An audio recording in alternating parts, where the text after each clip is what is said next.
Je suis Laetitia, médiatrice à Lascaux depuis bientôt 5 ans.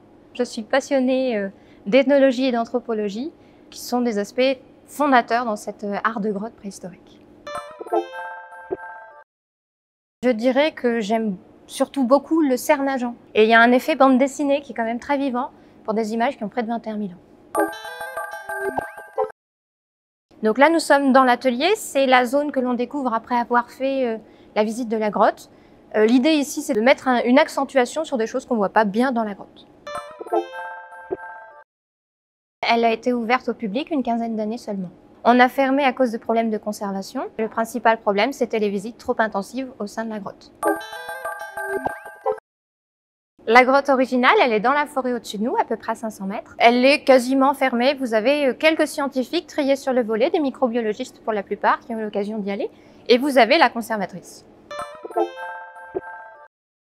La grotte aujourd'hui est dans un bon état, fragile mais stable. On vérifie surtout la balance climatique de la grotte, c'est-à-dire qu'on vérifie sa température, le CO2 au sein de la grotte et son taux d'humidité. Simplement pour conserver au mieux ce patrimoine qui vieillit naturellement. Et ça nous permet aujourd'hui d'avoir une approche générale de cette structure qu'on ne pourrait pas voir autrement. Un fac-similé, c'est la reproduction d'une chose à l'identique. Pour nous, c'est une grotte. Et ce fac-similé, on l'a réalisé à partir d'un relevé scanner qui nous a permis de mouler une coque au millimètre près. Ensuite, on a remis les images à l'intérieur de la paroi. La matière utilisée ici, ça va être de la résine qui a été complétée d'un voile de pierre. Donc, on a recréé chimiquement de la pierre. On a eu besoin de 36 mois de travail pour 36 personnes qui ont travaillé d'arrache-pied.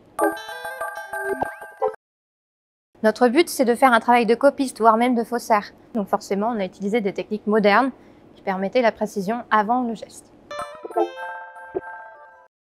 Par exemple, le puits qui est inaccessible puisqu'on a 7 mètres d'escalade. On va aussi pouvoir apercevoir l'abside qui est trop haute lorsqu'on est dans la grotte. Ça permet de se rapprocher, de voir des choses qu'on ne peut pas voir jusque-là. C'est la salle des taureaux où je me trouve. C'est une salle immense où on a 25 mètres de fresques. Ça va demander beaucoup de savoir-faire technique et beaucoup de temps pour être très réaliste. On va avoir un dépoussiérage régulier pour éviter que la paroi ne s'encrasse.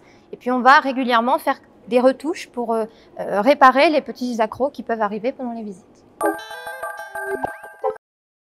L'abside, c'est quand même une zone où on va avoir 1200 images qui se recouvrent et qui se superposent les unes les autres. C'est quand même une démarche très particulière, faire des images pour qu'on ne les voit pas.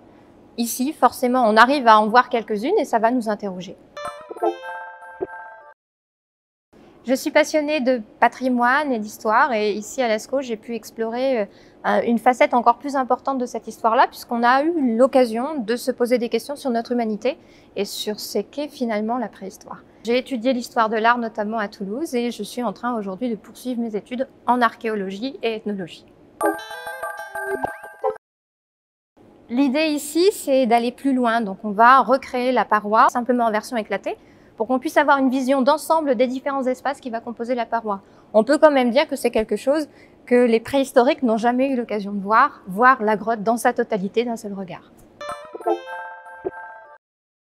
L'idée principale, c'est quand même de se fondre dans le paysage. On ne voulait pas un bâtiment qui écrase la colline et qui fasse disparaître finalement l'âme de cette grotte de Lascaux. Forcément, le parti pris, c'est du minéral grâce au béton.